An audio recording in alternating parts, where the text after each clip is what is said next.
दोस्तों मैं सूर्य और आप देख रहे हैं बॉलीवुड क्रेजी। अभी अभी मैंने देखकर निकला हूँ सीतारमण फिल्म, और सीतारमण फिल्म हिंदी में रिलीज़ हुई है आज। और जिन लोगों ने ये फिल्म मिस करी है प्लीज़ जाकर देखिएगा। जितना कहा जाए उतना कम है इस फिल्म के बारे में। रुस्तम फिल्म आपको याद होगी, अक्षय कुमार की 1960s का दौर दिखाया गया था। वो फिल्म क्राइम थ्रिलर थी, एक अलग तरह की स्टोरी थी। लेकिन ये जो फिल्म की मैं बात करूँगा ये एक प्यार वाली स्टोरी है। और इसमें क्या है, 1964-65 का इंडिया पाकिस्तान का जो वॉर है उसके इर्द गिर्द ये कहानी घूमती है। और राम जो एक बंदा है वो प्रॉपर आर्मी में है, लेकिन उसकी कोई फैमिली नहीं है, कोई देखभाल करने वाला नहीं है। ऐसे में एक जर्नलिस्ट जब से सवाल पूछती है कि आप कुछ कहना नहीं चाहोगे, आपने बहुत अच्छा काम किया है देश के लिए, बहुत है ना लोगों को मरने से बचाया है, आप कुछ नहीं कहोगे अपनी फैमिली के लिए, आपको याद नहीं आती उनकी? वो बोलता है कि भाई मेरी कोई फैमिली है नहीं।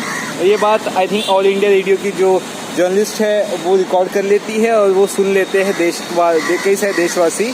और उसके बाद उसको अलग अलग जगह से इंडिया से लेटर आने लगते हैं, यानी कि हमारे जो मेन हीरो है राम को और लेफ्टिनेंट राम को। और कहीं ना कहीं उनमें से एक लेटर होता है सीता सुब्बलक्ष्मी को इस तरह से नाम है, और वो रहती है मृणाल ठाकुर। तो मृणाल ठाकुर बहुत ही गजब की खूबसूरत लेडी है। 1965 में वो ऐसे लेटर लिखती है, उस लेटर में बार बार कहते हैं कि वो मेरे पति है, वो मेरे पति, यानी कि जो राम है वो उनका पति है। अब राम शादी तो किया नहीं रहता है, राम भी टेंशन में, अरे यार ये मेरे को अपना हस्बैंड क्यों कह रही, क्या हुआ, ऐसा क्या है। राम भी बहुत क्यूरियस हो जाता है, कहीं ना कहीं प्यार में पड़ जाता है। और जो रोज़ाना खत आते रहते हैं सीता के, वो रोज़ एक एक तरह से पढ़ने लग जाता है। उसके बाद किसी तरह से वो खोजबीन में जुट जाता है कि आखिर ये सीता कौन है, मैं पता लगा के ही रहूँगा। तो ये जो प्लॉट है ये एक प्लॉट है। अब स्टोरी का ट्विस्ट देखिए, स्टोरी 1965 से सीधा 1985 में पहुंच जाती है। अब क्या उस समय राम जिंदा है, क्या उस समय सीता जिंदा है? और क्योंकि जो रश्मिका मंदाना है उसका नाम है आफरीन। आफरीन के पिताजी भी आर्मी में रहते हैं, और आफरीन के पिताजी के पास एक लेटर रहता है राम का, लेफ्टिनेंट राम का, क्योंकि आर्मी में रहते दिया होता है। और वो लेटर देना रहता है आफरीन को सीता के पास। इस तरह से बातें कही गई है, यानी कि आफरीन को 20 साल पुराना लेटर जो राम ने सीता के लिए दिया है, लिखा है, वो देना है अब आफरीन को, सीता जी को। और क्या वो सीता को ढूंढ पाती, क्योंकि उसका नामो निशान कहीं रहता होता नहीं है ना, जहाँ जहाँ पे उसके फेसेस रहते वहाँ पे वो नज़र नहीं आती। तो सीता का पता कैसे ढूंढेगी आफरीन, वही 20 साल बाद? और क्या राम जिंदा है, और क्या वाकई में सीता जिंदा है? इन लोगों की प्रेम कहानी का क्या अर्थ है, क्या मतलब है, कितनी बेहतरीन प्रेम कहानी है, क्या ये पूरा वॉर है, क्या चीज़ें हैं, ये सब आपको इस फिल्म में देखने को मिलेगी। लेकिन जो 1965 और 1985 का जो माहौल दिखाया गया है, उस समय हमें ये समझ में आता था कि कितनी इम्पोर्टेंट होता है कम्युनिकेशन चीज़ें, यानी कि टेलीफोन।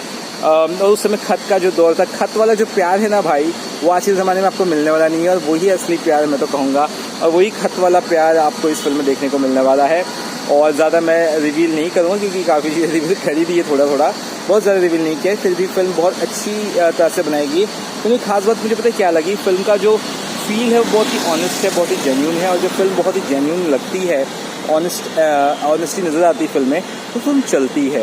हिंदी मार्केट में फिल्म 1 महीने बाद ऑलमोस्ट आ रही है तेलुगु रिलीज़ के बाद, और मुझे लगता है प्रोडक्शन वैल्यू काफ़ी अच्छा है। और बल्कि सलमान एप्ट चॉइस है, और मृणाल ठाकुर गजब की सुंदर लग रही है, मेरी नज़र उनसे नहीं हटी। चाहे रश्मिका मंदाना ज़रूर थी फिल्म में, लेकिन मेरी नज़र मृणाल ठाकुर से नहीं हटी।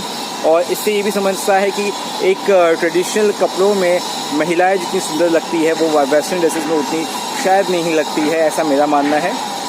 आपको सुंदरता ऐसा कुछ नहीं कपड़ों से होती, बट स्टिल मुझे ऐसा लगता है जो भारतीय ट्रेडिशनल संस्कृति या जो एक कपड़े हैं वो उस पर ज़्यादा है ना खिलते हैं, चाहे वो लड़के हो चाहे लड़कियाँ हो। एनीवेज मैं बहुत ज़्यादा रिवील नहीं करूँगा। सिनेमेटोग्राफी बहुत बढ़िया है, अच्छे से शूट किया गया है, स्क्रीन पे काफ़ी अच्छा है। और कहा जाए तो ये इस साल की मतलब बेस्ट फिल्म है। और मेरी तरफ से जो रेटिंग की बात की जाए, 5 में से मैं इसे 4 स्टार आराम से दूंगा। और ये फिल्म आपका दिल झंझोर देगी, आपको रुलाएगी, आपको हंसाएगी, आपको एक ऐसी फीलिंग दे जाएगी जो बहुत ही कम फिल्में दे चुकी है। मैं डायरेक्टर के बारे में बात करना चाहूँगा। आपने बहुत अच्छा सब्जेक्ट उठाया है, उसे बहुत ही सलाहियत से यानी कि अच्छी तरह से पेश किया गया। फिल्म भले ही 2.25 घंटे की हो तो 2 घंटा 43 मिनट या 50 मिनट, ये फिल्म आपको पसंद आने वाली है। और अगर आपने फिल्म मिस की है प्लीज़ थिएटर में देखिए। हिंदी में ये फिल्म रिलीज़ हो चुकी है और आप लोग का प्यार इस फिल्म को, एक अच्छी कंटेंट फिल्म को और भी जानदार बनाएगा। और हाँ, आजकल जो हम क्वेश्चन करते हैं कि क्या हमें कंटेंट वाली फिल्में नहीं मिल रही है यार, कंटेंट वाली फिल्में नहीं मिल रही, तो ये वो कंटेंट वाली फिल्में हैं जिसे आप अगर थिएटर में नहीं देखोगे तो पछताओगे। ये OTT की फिल्म या फिर ये मोबाइल या कंप्यूटर में देखने वाली फिल्म नहीं है। सिर्फ कितना ही। बाय।